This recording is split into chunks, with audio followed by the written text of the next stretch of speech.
Hello, I'm Gordon from Camera Labs, and this is the Fujifilm XT2, Fujifilm's first X series body to record 4K video. To put it to the test, I went to the Le Mans Classic race in France and filmed as much 4K footage as I could with a pre-production sample. Here's a compilation of clips, but I'm starting with one in 1080 at 24p. I'm showing this to demonstrate the full sensor coverage, which is what you get when you film 1080. Here I'm now filming in 4K from now on, again in 24p. This all applies a 1.17 times crop.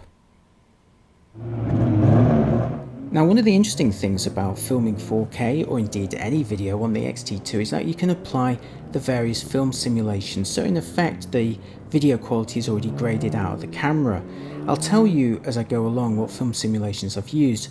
This one, and for the last two clips, I filmed in the classic Chrome film simulation. For this next clip, I filmed it with the Velvia simulation for really eye-popping saturated colours. If that's not to your taste, how about the new high-contrast monochrome Acros simulation? This is one of my favourites when shooting stills with the XT2, so it's really nice to be able to shoot video with it too. If you're after something more normal, this is the standard Provia simulation. So far, all the lenses I've used were the 16 to 55mm. Now the XT2 does offer a flat profile if you prefer to do your grading externally. It's called FLog, but I believe it's only possible when you're recording footage from the HDMI port. It's not possible to apply FLog, at least not yet, for movies recorded internally to the SD card. Fingers crossed they change that at some point.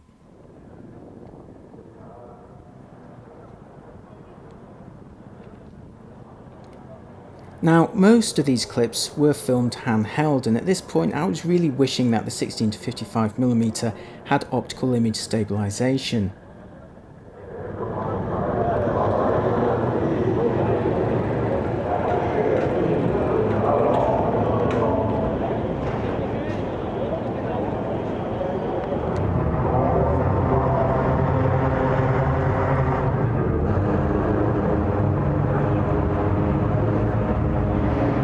I'm still handheld with the 16 to 55 here, but I've also switched it to continuous autofocus, and I've got a few more examples of how well that camera can actually pull focus while you're filming.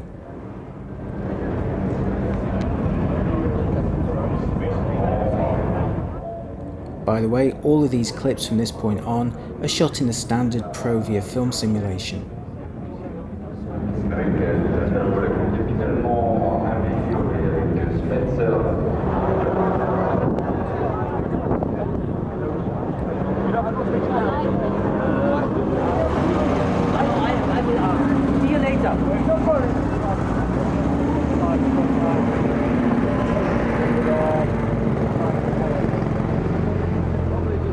Now I've switched to the 50 to 140mm f2.8, and all these clips are fully zoomed into 140mm. So far this is the first lens I've used in this compilation with optical image stabilization. It certainly helped on these next two clips where I've also fitted the 2x teleconverter. So this is handheld footage at 140 with the 2x. Same for this clip. I think he got a photo of me.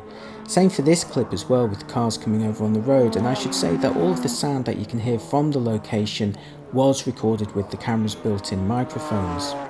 Now I wanted to test continuous autofocus, again at 140mm 2.8.